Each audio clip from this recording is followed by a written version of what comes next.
Hi everyone and welcome to today's GESS Talks webinar, Empowering Young Minds, Shaping Tomorrow's Learning Experience.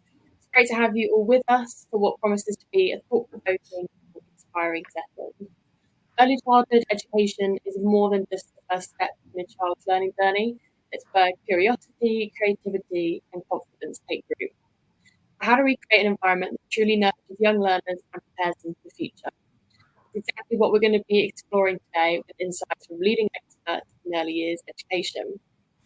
We encourage you to join the conversation, and if you have any questions throughout the sessions, you can just use the Q&A tab that should be on the side of your screen, and the speakers will ask questions as we go, or we'll leave a bit of time at the end for those as well. So without further ado, I'm going to hand over to today's chair, Leanne Galloway. So over to you, Leanne. Thank you so much, Millie. Thank you and welcome everyone. Good afternoon. We were just saying we're very aware that we are live across 2 time zones, which is terrific. So we have attendees joining us from the UK and from the UAE. Just a quick introduction from me. As Millie said, I'm Leanne Galloway and I'm currently one of the assistant heads at Repton Dubai. I'm the head of early years. My background spans nearly 20 years in early years education now, having been early years specialist, an Ofsted inspector, head of early years within the Harrow Group prior to being in Dubai, and a school improvement partner. But less about me and more about our wonderful guest speakers today. We have a terrific lineup of early years specialists who I will hand over to each in turn to give you their introduction.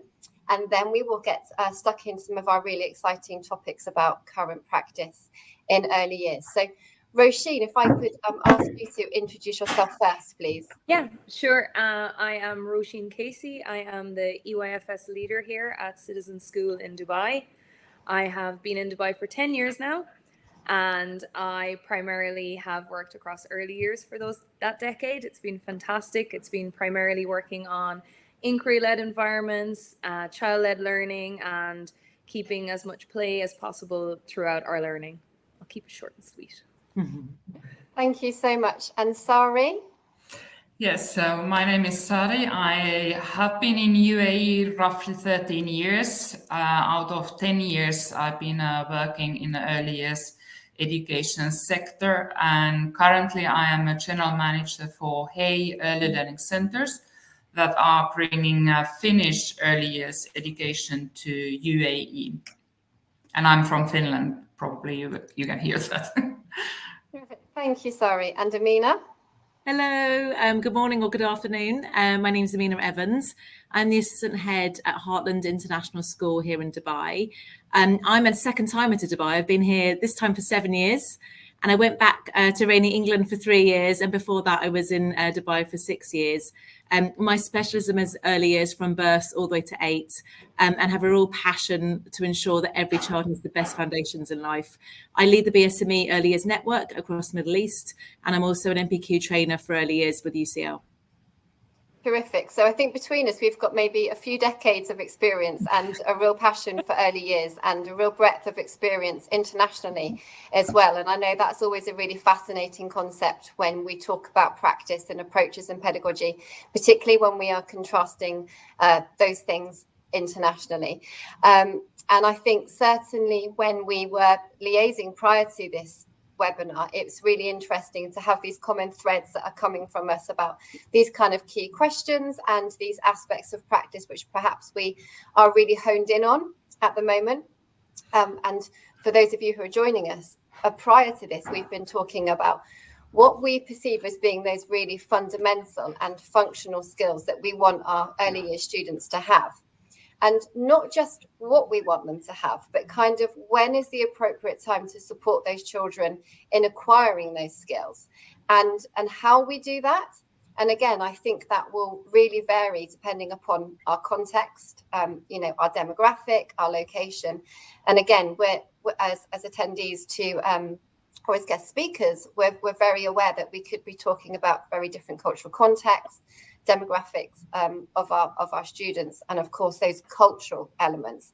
And I know that Sari and Roisin, you were both really kind of keen to talk about where you are in your thinking. And the premise of this is very much to talk about our thoughts and our feelings and our pedagogy and our practice, and to see if they align, or actually we might not agree with one another, and that's absolutely fine.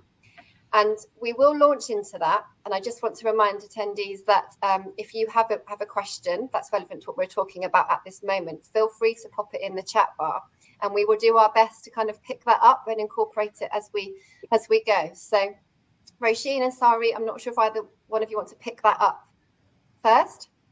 Sari, I'll let you take the lead on this one for now. Yeah, okay. So I was actually we always talk about the future skills, and I think often we will bring the creativity, problem-solving skills, using imagination in the future is far more important than many of the academic skills. But I would like to turn it a little bit. I was thinking that when we think of those skills in the future, we are kind of preparing the children academically and professionally for the future challenges.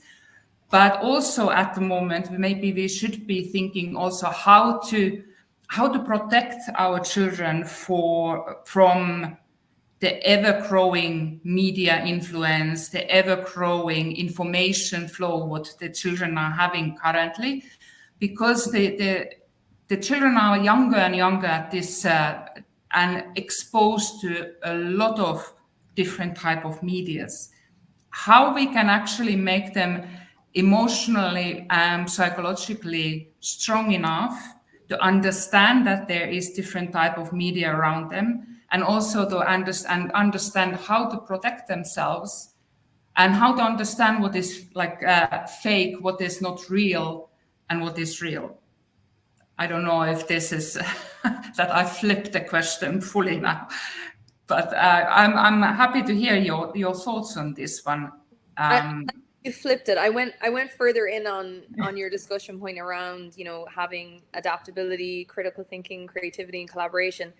And while we know that those are the skills that are needed in terms of 21st century competencies, I think for me, the biggest skill that we need to equip our children with, and I think it leans into, how are we going to protect them? It is with growth mindset. It is about enabling them to not be risk adverse. And that can be, developing their passion to stretch themselves and stick at something, because that is that hallmark of resilience. And it's what I love about early years. It's written in. Resilience is part and parcel of what we have in early years. And I think having that growth mindset, it attunes your thought patterns to not take things as, okay, this is just what it is right now.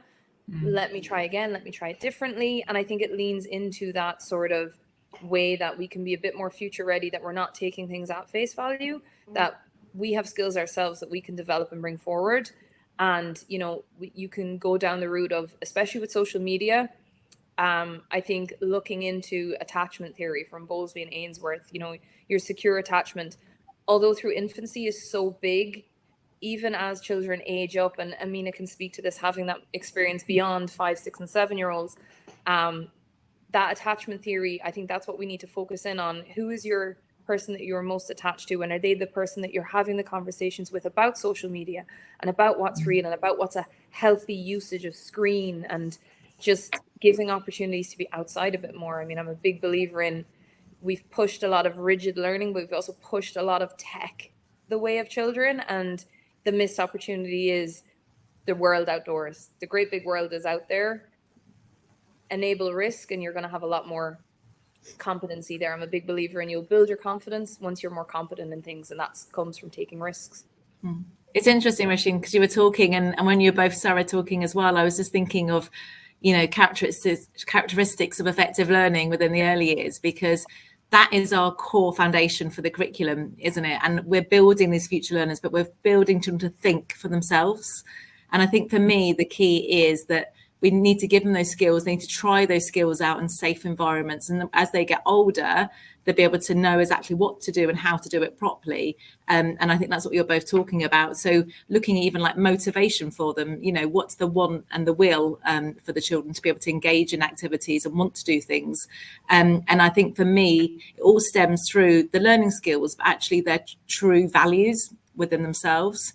And I think that comes a lot from parents as well as the school. So you can support that as a school and as families, so looking at honesty, compassion, integrity is so important for everybody, but we can work on those skills through everything that we're doing within the school and the early years environments. And as they get older, they need to make mistakes. They need to learn what is right and what is wrong. And as they get older, then we can work on those skills. They'll know. It's making them into those right human beings, isn't it? Really, they're learning. Most of the children have only been on the earth for 2 to 3 years, and then they start school, which seems just crazy, doesn't it, really? And we're expecting these 3-year-olds to come into schools, come into our settings knowing everything and knowing how to behave. They are learners, and I think that's for our roles as professionals to remember that as well, that they're learning how to behave this way, and they're trying things out, and that's how we learn. We've got to learn from trying and from those examples. Absolutely, thank you. I think lots of things you're saying there, from all of you said, I'm thinking about, when we're talking about screen time, we're thinking about well-being, we're thinking about safeguarding, we're thinking about equipping our children for what is rapidly becoming a very modern world and society, but also ensuring that our staff know how to support our children moving forwards, because children are using or accessing gadgets, screen times and things younger and younger. And I think something that I've always been particularly interested in is children's cultural capital. And so therefore what they bring to our settings, what are their pre-existing experiences, their knowledge, and how they are then adaptable to what we build upon for them in terms of those life skills and those experiences. And so I think in terms of those functional and foundational skills, it's actually, when you unpick it, it's very multi-layered, and we are like you say, Aminah, like our children can be measured in age by months. They are, some of them, more toddlers than than a student, perhaps, when they come into our settings, and we don't know what their pre-existing experiences have been, and so we don't tend to have that level playing ground until we have had them in our setting for a number of months or even years, and it's then kind of leveling up that skill set and that knowledge for our students. Yeah, I think it goes back to us really being aware that a lot of the kids coming to school are coming to us still in their infancy phase, so we very quickly become their attachment, and realizing that for us we need to take that time to observe, just be, what I love saying is, you're the play partner, you're not the play director. Play with them, figure out what they like, what they enjoy. You're going to bring out the communication and language then, and that's where you start making those connections. And you could play with someone and not have a word said between you, but the actions have made so much more of a meaningful impact that connection is a lot stronger. Definitely. And I think also when you look at the resources that we provide for our youngest learners, so looking at, and I think the adult is the prime resource that's there within the provision. So whether the training, the qualifications, what the person's like, their personal attributes is really, really key. But I also think it's the physical resources. So we talked about that outside, that natural environment. So we think about the cultural capital the children bring. How can we display that, and how can we nurture that within the environment? So, looking at the books, looking at the resources, the toys, looking at the language that's displayed around the classrooms. There's so much that we can do to support the child to feel included, to be part of that school community. And I think that's our roles as lead practitioners to ensure that actually it does happen. Yeah, I couldn't agree more. The learning environment is really crucial, and I love the kind of a current, let's say, tendency that we are looking for more natural environments, and even in Dubai, it's we are going towards kind of a forest school, and at least using the resources that are natural, and then obviously trying to expose the children more for the environment, like even inside the nurseries. And it is important because the connection, if I go back to the well-being, that the connection with the nature is also reinforcing the mindset and well-being of the children. So it's really important.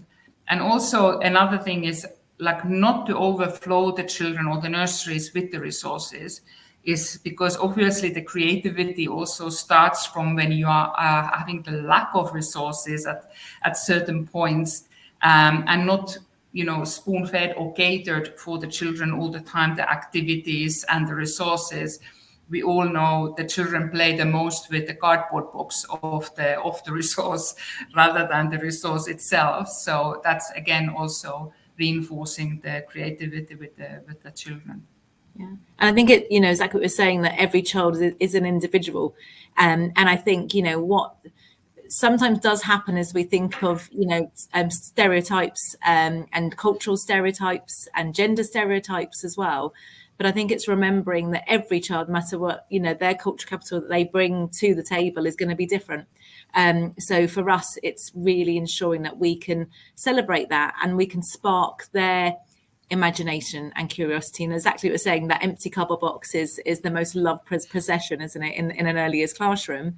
And what can we do to enhance? So I think a lot of our role is not to create and make, but to make those enhancements to support.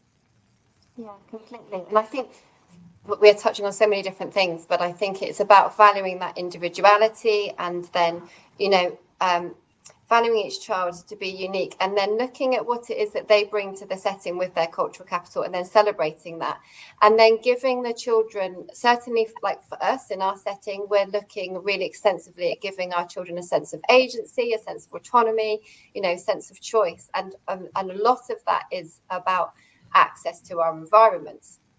And we want that environment to be that second teacher, don't we? And I know that I think wherever you are in the world, there are often challenges about what your environment does or doesn't provide for you. We laugh here because we have glorious weather, but then it gets too hot and the children can't access outside. So then we're thinking, well, how can we ensure that they have that sense of autonomy and agency and that free flow? And then I know from in England, we would be laughing, they're saying it rains all the time. And we then can't sort of get them out as much as we may like. But fundamentally, I think something that's become very apparent to kind of myself and our team is that we want to have this wonderful environment which creates a sense of space to facilitate children's well-being and sense of agency, but also their physical development. Because we know, as much as we're thinking about cognitive skills, the physical development being one of those prime areas of learning, we need to ensure that children are having the capacity to develop that. And I suppose, again, we might see similarities and differences between demographic and cultural differences as to how active our children are. And I suppose that correlation between screen time, access to going to the park, riding bike, all those just natural things about being a child that perhaps we might have had in our childhood, but some of our students don't have so much of now. And I would be really interested to kind of know how we might facilitate that within our settings to build that, that whole roundness for our students. One of the things I was just thinking there is parents and the community involvement, because the parents, obviously it's their child, they know their child so much better than we know their child. So involving the parents in that decision, I think, is really important, especially at the younger years when maybe the children don't have the language to fully explain how they're feeling, and talking to the parents about even things I'm just thinking about is eating. What does lunch and dinner time look like in your house? Do you use knife and fork? Do you use your hands? Do you use what do you use? What sort of food do you have? Do you have a warm lunch or a cold lunch usually? Because I think for us to get to know the ins and outs, it's so important for parents to feel valued, that we're listening, and for the children then to feel that their culture is represented in the classroom as well is really, really important. And when it comes to sort of the physical development skills, that's a key one. So some of the things I always talk to parents about is, right when I meet them, is I talk about delivery and birth, because the child's had a C-section, there's going to be lots of reflexes there that the child hasn't developed. Looking at how they ate as a baby, sleep patterns are really, really important to physical development. looking at whether they live in an apartment or a house, how they get to school. So there's so many questions that you can do and talk to parents in a really open and valuing way, but it really gives you the insight into the child, because every child that steps into our door is going to be unique and different. So we can't provide the same provision for every child, but we can enhance that to support everybody. Yeah, absolutely, Aminah. And I think those questions from parents from the outset when you're enrolling a student is really paramount, because it gives you so much context. And just recently, we have been supporting a family who are absolutely doing their best, but they don't know any different. And so as practitioners, we're able to support them by saying, you know, you could facilitate that independence, for example, by allowing her to feed herself. And, you know, we'd recommend that they go to bed at this time, and just to support with general routine and expectations. And I'm very aware in the UAE, there's a very strong nanny culture. And so naturally, perhaps, you know, we could argue that some of our students don't develop those independent skills as rapidly as some of their peers in other countries, because they don't need to, because their nanny is doing it. Or we maybe see older siblings do those things for those children. So I think really I'm picking and identifying what's really pertinent and particular to this child and this family, gives you a wonderful platform to then know what their next steps are. Definitely. And it's interesting because I know on the messages, there's lots of questions about technology and screen time. And one of the questions, I do a lot of our school tours, and we have interactive smart boards, and the parents always say to me, but why have they got the TV in the classroom? You know, are they watching cartoons? And I said, no, it's the new version of the whiteboard. You know, and that's how we deliver a lot of our learning and to bring learning to life. And I always talk to parents about the children, limiting the children in a way that we want to support the learning. So I remember when I was a teacher in the UK, and when iPads first came out, the excitement of an iPad. Now, I think if you brought an iPad into the classroom in early years, the children would be excited because it's a normal resource that they have at home. It's not exciting. Sari, as you said before, you know, having a box, having a pot of gems is going to be more exciting for them because it's not something they have and are used to in their home environments as well. And I know, you know, within the research, it says, I think it's an hour a day, you know, for under sixes, if that. And you think about the time in school that they'll be on devices is limited. I know within our school we don't have own devices until year 5. But there are interactive whiteboards, and we do use iPads to support learning. So the children don't play games on the iPad, but there may be an educational app. There may be photographing or videoing their friend to send home to give feedback to their parents that, you know, of their learning and development they've been doing. So it's using technology to support them and actually to teach skills for the future. I think that's really important. But I think a lot of the questions I have from parents is really valid, but it's looking at technology as a nanny, you know, so thinking how can we occupy the children and keep them busy, but we're using technology to support development and learning. It does. I think it comes down to that. I've had a lot of conversations with parents around, you know, by all means you sit and you watch TV together because it's a community event. You'll start talking about what you're watching and you'll be engaging them so much more than just sitting and putting an iPad in front of them. And it's the same in early years for us, that while the whiteboard is there and the smart TV is there, it is used as an enhancement for learning, and conversations are still happening and flowing. It's not a passive experience where it is about having that conversation with parents that the iPad can be a very passive tool and it can be a distraction tool, but there is so much possibility there to have it as a medium for development and development for communication and language, especially with Dubai being a city where we have a lot of children that are not with their grandparents anymore or not with their family members. And it is that opportunity to have those, you know, maybe you'll have a Zoom call or a Teams call with your family. And that's a purposeful moment as opposed to a moment that we wouldn't necessarily, okay, just put YouTube on and distract. And I think it is a lot of work between getting that really strong connection between home and school about, well, this is what's working in school and this is the approach that we follow, because it is developmentally appropriate to, you know, limit screen time in a way, especially for really young children. You know, 2 and 3 year old children are device experts.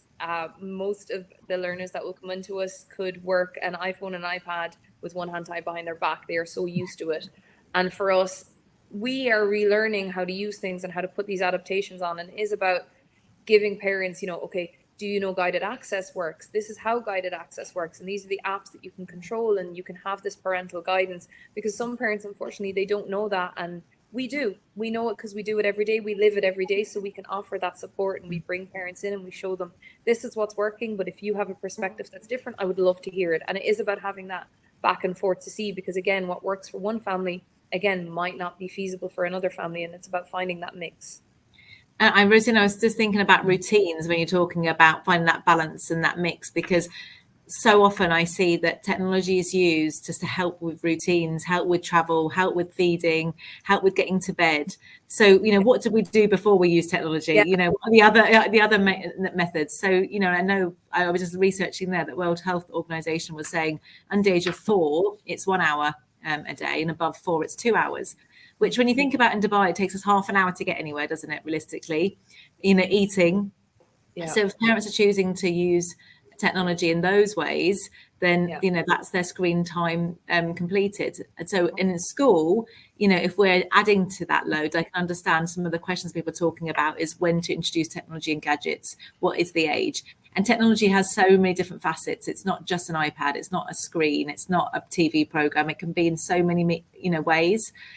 So it's about thinking about the right technology for the right age range, and the benefits outweighing any of the risks. And that's what I always look at. Is there benefit? Is there another way of doing this without using technology?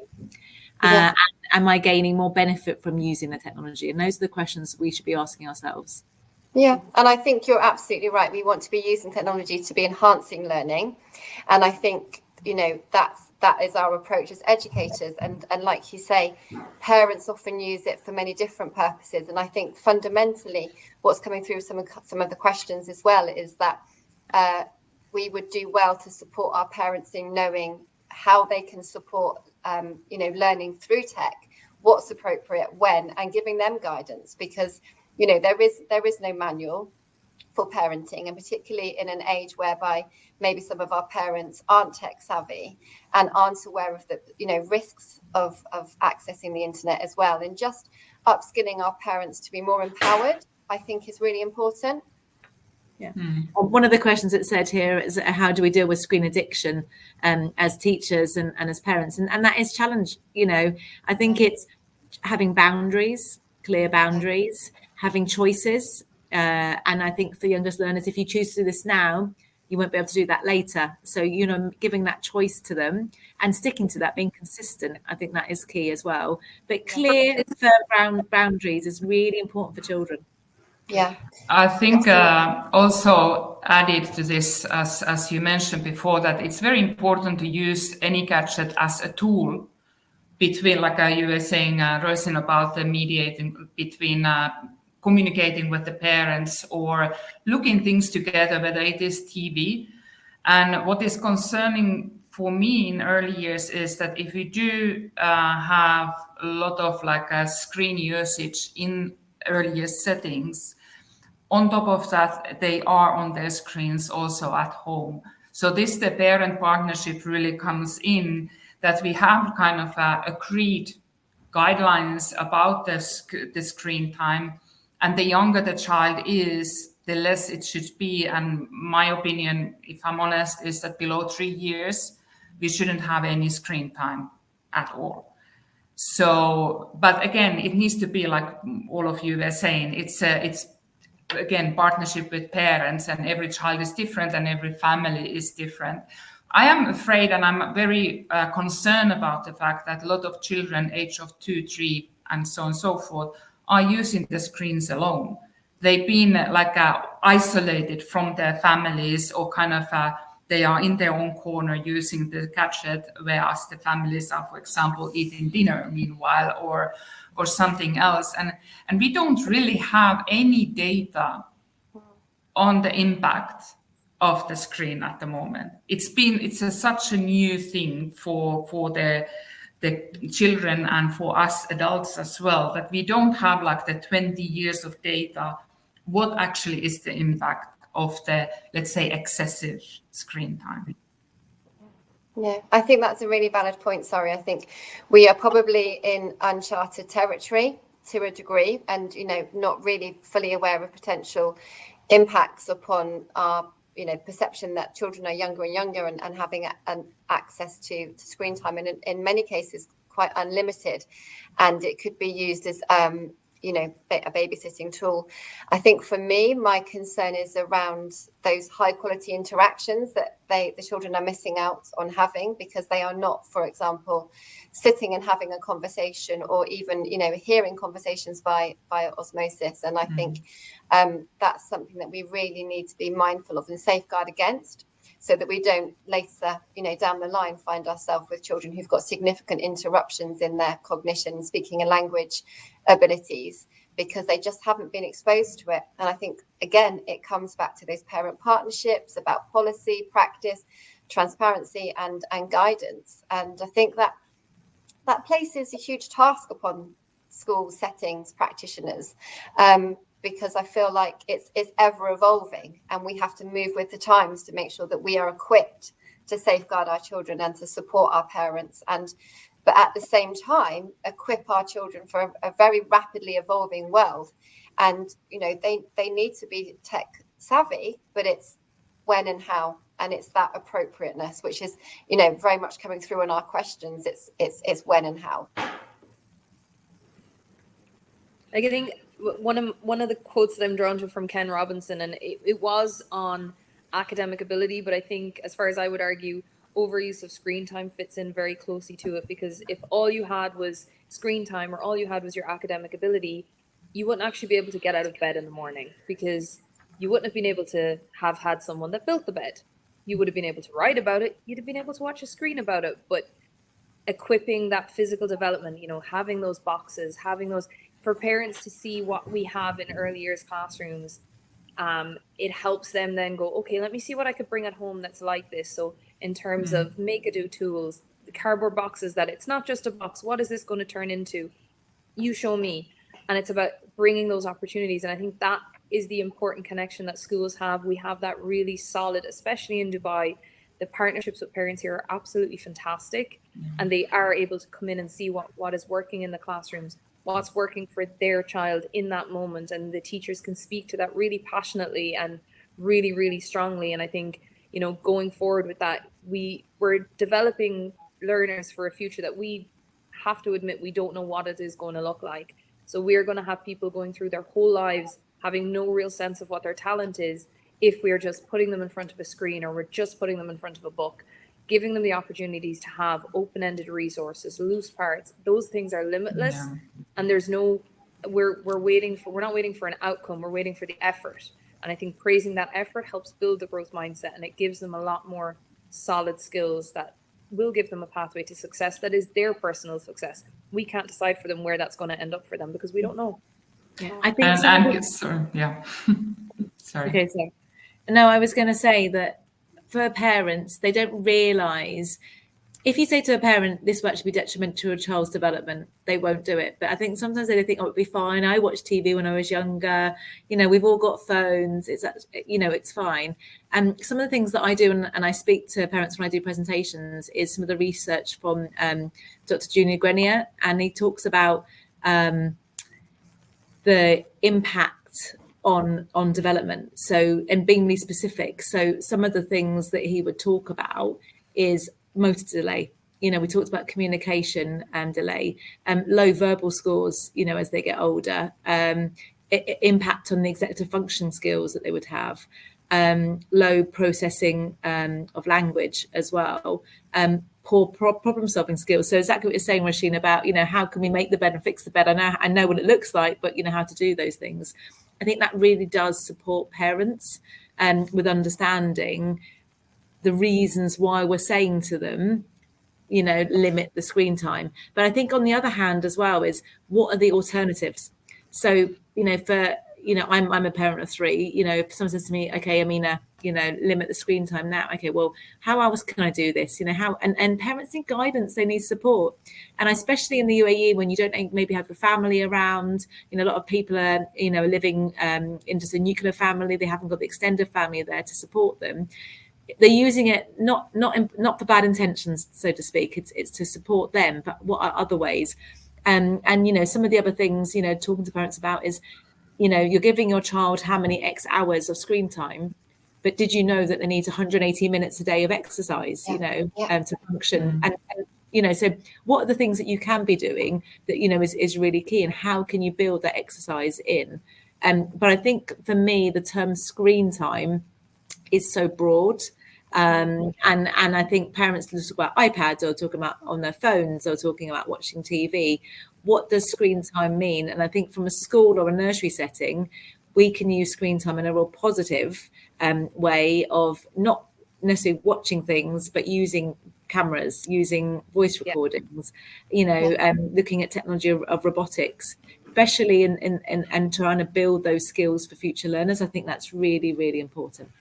Yeah, I think you're absolutely. Sorry, go on. Sorry, go on. Yeah, no, I was just going to add on Roisin, when you were talking about the loose parts and the importance of this kind of play.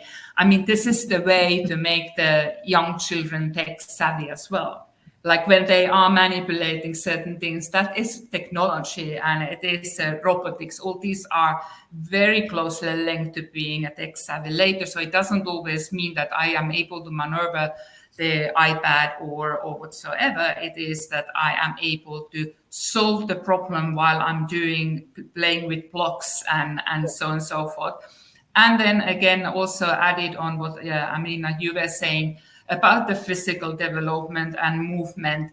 I mean, it is actually globally, not only in Dubai, but globally, children do not move as much as they used to, and it is a concern on the health-wise as well. But also, as mentioned before, the physical development is one of the key pillars of learning all the future skills later on. And that's, again, talking about the parent partnership, is like Aminah was saying, that yes, we need to remind the parents that, okay, instead of that gadget, sometimes go for a walk, do something physical with the children, or make them involved with this physical activities more. Absolutely. And I think, it brings us back to that well-being and that understanding and that knowledge, isn't it? And one of our questions is kind of supporting parents in that understanding, which again, I've touched on in terms of workshops, but particularly, I suppose, if some parents, if you want to rewire them, as Sarah sort of puts it, in understanding that, yes, they might have had that experience, but actually what we want to do is to change the experiences for the next generation. And well-being is about having very carefully monitored screen time, and actually about that can facilitate critical thinking, and it's about them being engaged as opposed to passively watching a cartoon, for example, but also to really give parents hard facts and statistics about that 180 minutes of physical development a day, and I think it would probably be quite alarming if we actually did run some stats on what children were accessing, and how parents can facilitate that overall well-being, sleep as well. And I think it leans into so many aspects of just educating our parents so that they are preemptive, as opposed to having to, look back with hindsight and think, I wish we hadn't done that, and I wish we had done this.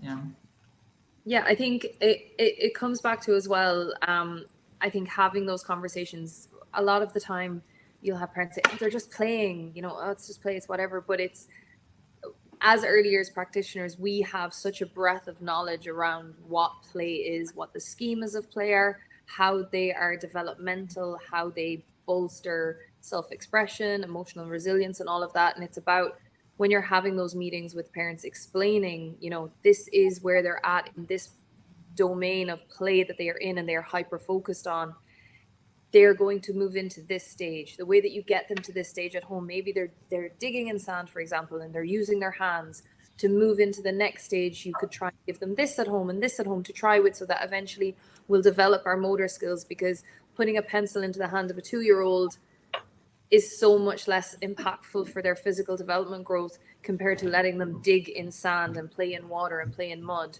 And we know that as early years practitioners, but it is about, there's no there's no one way of doing things for parents, and it is, unfortunately, for a lot of parents, really uncharted territory, and they are doing it in isolation. And while we as early years educators, we have the community that we work alongside, so we have each other, it's about us then bringing those parents together and saying, we have you as well. We will support you on this. We know this is what works. This is what's developmentally appropriate and sound, be it through minimizing screen time, interacting with outdoors. And even in Dubai, with some of our families living in apartments, I've lived in Dubai for 10 years. So I often go, okay, this park tends to not have a lot of people. Great day you can spend there. Try it on a Saturday. Try it on a Sunday. This beach, not a lot of people.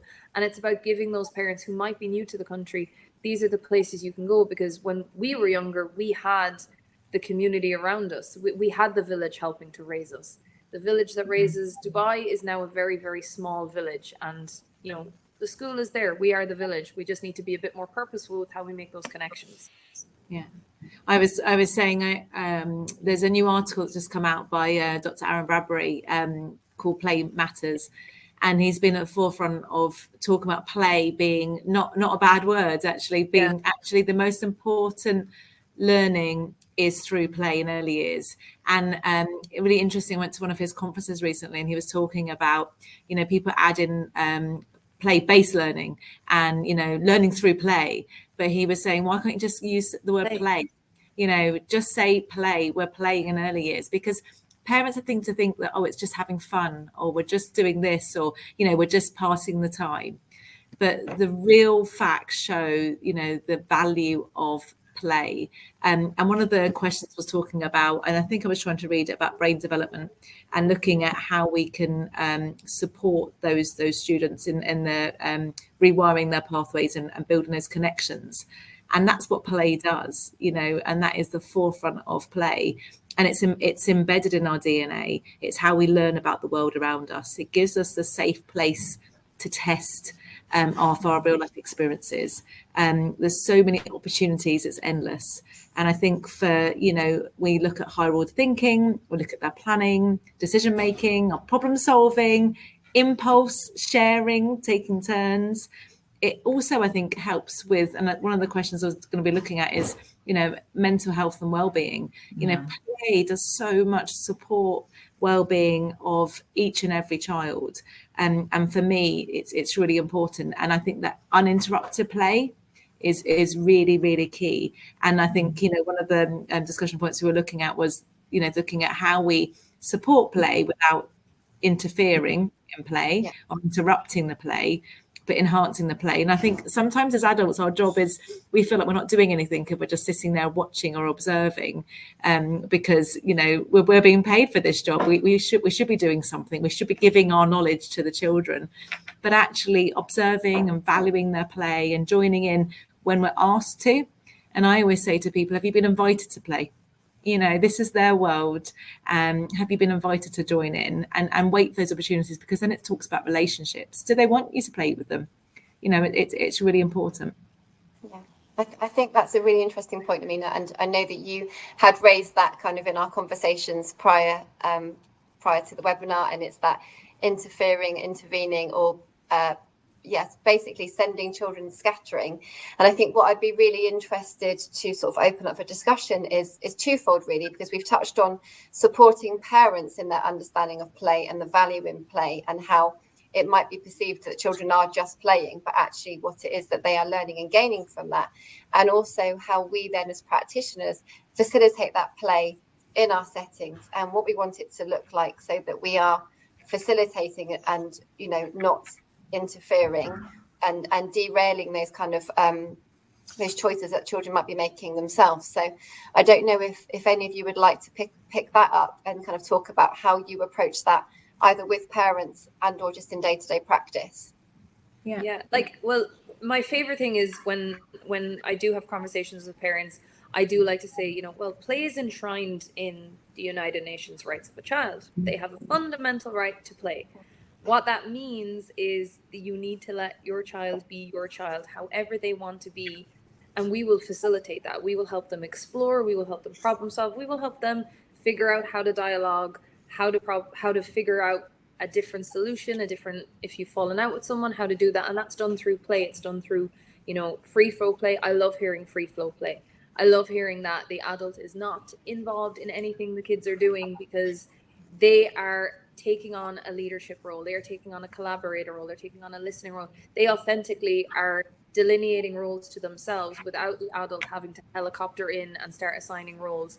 And I do love seeing moments where you'll see it on the playground the second a grown-up walks over, like you said, scatter. Because the last thing a 4, 5, 6-year-old wants to do when they're having so much fun playing with their friends and they're communicating and they're engaged in this sustained shared thinking is an adult to come over and ask them, what color is that? What are you getting with? I love seeing it happen, because I'm like, you're not a play partner in that moment. You're trying to direct the play into this learning. Play is learning. What they are doing, they are learning. They are developing their communication. They are developing their resilience. They're developing so much of what are future skills. What I love about the early years, and I love about the characteristics of effective learning, those are the future skills that the World Economic Forum are mentioning. We are doing it in early years. As far as I'm concerned, I'm a big believer early years should be put into the national curriculum. It should be put into secondary, and the characteristics of effective learning should run across. And that's how you will have these resilient adults who are able to have their autonomy and their confidence developed, because they've had it from birth the whole way through. I think it's interesting, Roisin, you were talking about, the adult role. And I think sometimes as practitioners and teachers, we do need that support in what our role is as the adult, and that guidance. And I think some of the things that I try and work on is, joining in without taking over. So what does that look like? Following the child's thinking, how can you support the child with their thinking? And it's about relationships, and it's coming down to that core value of knowing your child, knowing the children in your class, and having that real firm attachment with them. I love the phrase, wait, watch and wonder before you do anything. So just wait for that moment, watch to see what's happening, and just think about what they're doing. And I think, ask yourself those questions, because as you said before, it's about the adult thinking, what is my role? What is my job? What information can I extract from the children, support them? And then adults need to be flexible and adjust what they're doing to support the situation that they're in. And I think for them to have the confidence to do that. So I know with a lot of practitioners that I've worked with in the past, having the confidence to know that they're stepping back and stepping into learning and supporting play is really, really crucial. And I think some of the things that we can do to support is in our professional development, looking at within our teams, how can we do some role plays and scenarios, in observations, doing sort of live coaching and knowing when to intervene and when to step back. And I think some of the questioning that we can do to support the adult is really, really key. We did. I would like to. Sorry. We just did a recent one where I opened the doors from our PD room and I said, okay, go play in the playground. And it was about 3 minutes of everyone being very reserved and very careful. And then it was just pure chaos and beauty of everyone playing, people trying to grab the same things. It looked like an FS classroom had been unleashed, but it was the practitioners out playing freely and then coming back in and talking about, what was that a moment like for you? How did you feel in that moment? And it was giving them that perspective that that's what it's like for those kids. And I think we become so focused on this concept of, we are the adult, we might need to control things, or we might need to keep things safe, or like clean and careful and sanitized. I love the concept of play residue, as opposed to referring to things as, oh, it's the mess over there. That's the play residue. You'll come back tomorrow and you figure out what's next with it. You don't need to clean away the mud kitchen, because tomorrow you're going to come back and what's the next recipe we're going to make, and all of these things. And it links very closely to what Sari was saying. I love that there is this trend in Dubai now of, forest schools that are being very authentic to Dubai, or maybe it's a desert school approach, that natural element is coming in. And, it's a very positive influence we're having from Finland, maybe. What I would like to add here, and wondering about the adult's role, is the risky play. And when we are talking about the physical movement and physical development, a lot of that should be actually climbing the tree, basically. And the teacher's roles and the parents' role. And I was thinking just now that is it possible that children do move less because of the fear that the adults and the parents might have if they are, climbing the tree or running too fast. And I'm sure all of us do see that within our settings that parents are bubble wrapping the children and nothing should happen to them. And yet it is a big part of learning how to be careful in the future. And I always say to parents that, listen, if you don't let them fall in a fairly secure and safe environment, they will never learn that there is a harm happening if you run and trip or purposefully jump somewhere. And it is like, for me, it is very important and big part that we should be able to educate the parents more that we can't protect the children. We can keep them safe, but we can't protect them harming or hurting themselves mightily. I love saying to parents, what if your child is going to grow up to be a mountain climber and you're not giving them the opportunity now to figure out which movement works best and all of these. We're very fortunate. We have a climbing wall in our indoor play area, so when it does get too hot, we still have that provision that we can add. And it's just I do like to challenge back on risk. Adults tend to overcomplicate things that are risky. If you explain to children very matter-of-factly, this is safe, this tool, what could happen if you use it wrong, the children will pick up on it, and they will explain very articulately why something is not safe and how we use it. And I think when I was growing up, my dad taught me how to use tools from a very young age, because it was important to know that this tool has a job, this hammer's job is this.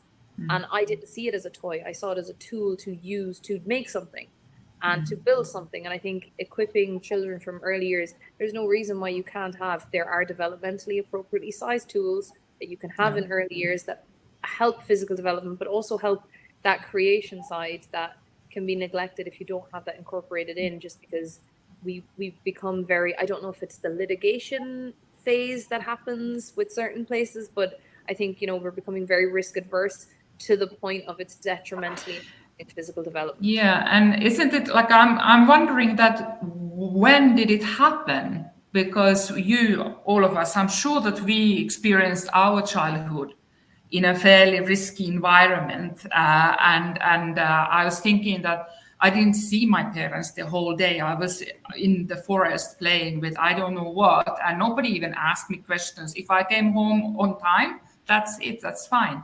So I feel like it's only the nearby generation that is so worried about children like hurting themselves, and we really need to change it somehow. Otherwise, it is going to be harmful for the children's future skills as well, if they are not able to learn to be resilient in a way that they use any tools and they are able to figure out anything what happens to them.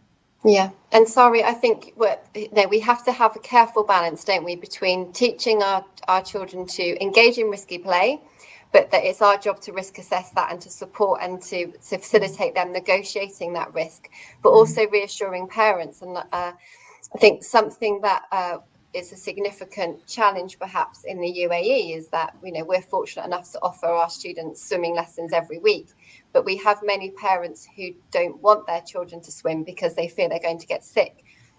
And actually, only today I've been talking to parents and explaining that actually we want them to swim because it's fun, because it supports their physical development, and fundamentally it's a life skill. And we want to nurture that from, we're fortunate enough to have our FS1 students, so they're 3, learning how to swim. And it's trying to navigate that path with parents to say, we hear you, but we need to, look at the benefit and weigh that up against any potential risk. And we can assure you that, risk assessments and measures are in place to ensure that your children are absolutely safe.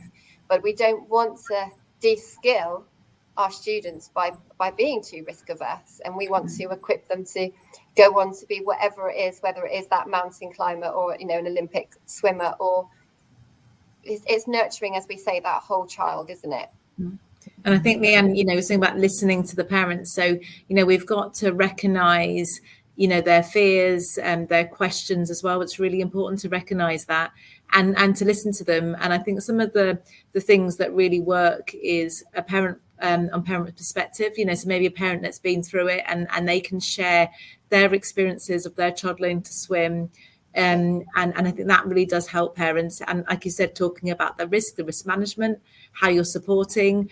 A lot of the concerns from parents, especially with things like swimming, is my child going to get sick? Is the water, they're going to pick up all, the germs, they're going to get ill. I don't want them being sick. And and every child has to pick up germs, and I always say when they start school, they start nursery, they're going to pick up all those little germs that come around. And that's part of growing up. But we can protect them, we can support them. And the things we put in place to help them. Parents can also help by giving them, the healthy diet and supporting that way, and making sure that they've got a big warm fluffy towel, after they've been to the swimming pool to keep them warm. There's, wearing their swimming hat to make sure their hair isn't wet. There's lots of things that we can work in partnership. And, today we've been talking about what we can do, but I do think it's that partnership with parents and really valuing those parents and really listening to the parents and supporting them in a way of, hand in hand, really, to ensure their child really develops. Yeah, absolutely. And I think you're absolutely right, Aminah. Fundamentally, everything we keep coming back to is those parent partnerships and supporting them in understanding our approach and our reasons and why, and working in partnership for the best for their children.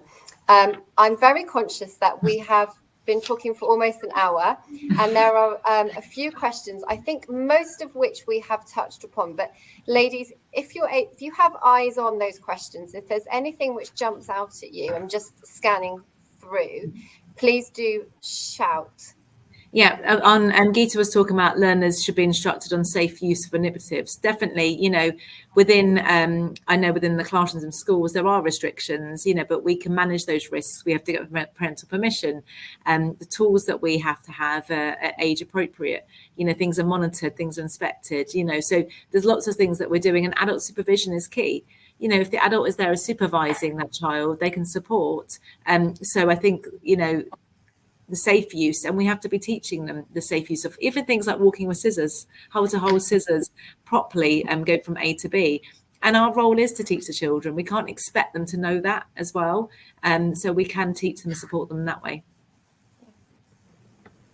Absolutely.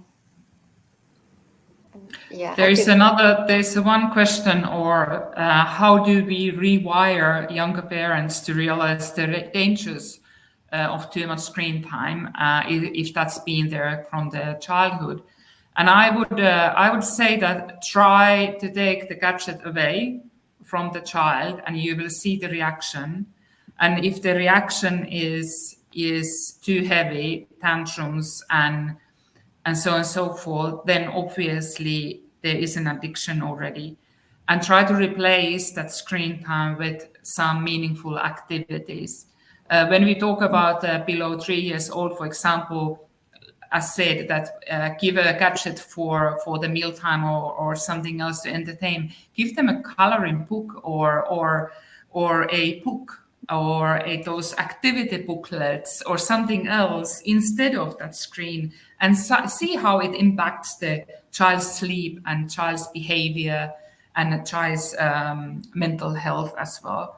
So I think it's a kind of a trial and error. You have to try to see what happens when you actually take the screen away from the child. And interesting, sorry, there was another question from Zaina was talking about parents themselves are busy on social media. So you have to set by the example, as a parent, you're sitting there on your phone at the time, or if you're doing this. So, think about your example and what the children are seeing at home as well, because that's something you can do to support.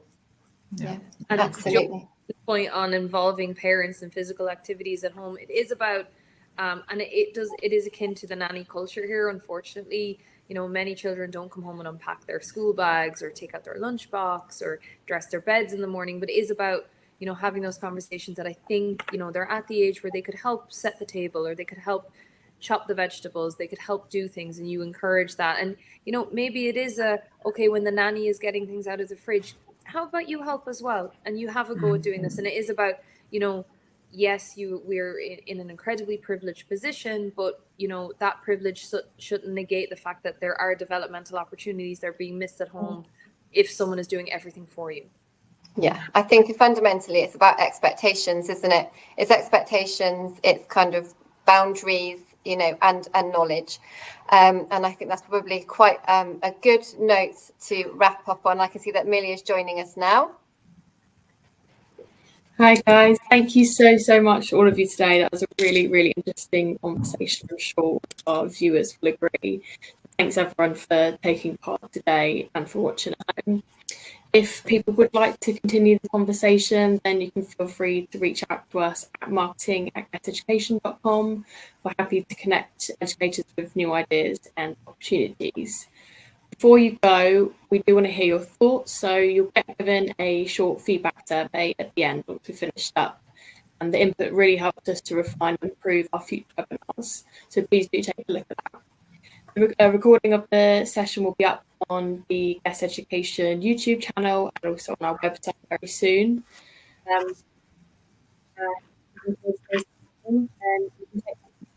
We've got Best Standard Paper happening on the 26th to 28th of May in Riyadh. Registration is open and it's your chance to hear from world-class education leaders, explore the latest innovations and connect with your fellow professionals in person. So if you click pop up I've just on your screen now, then you can secure your free spot. So we hope to see you there. Other than that, then a huge thank you to all of our speakers and watchers today. And until next time, take care and goodbye. Thank you. Thank you. Bye-bye.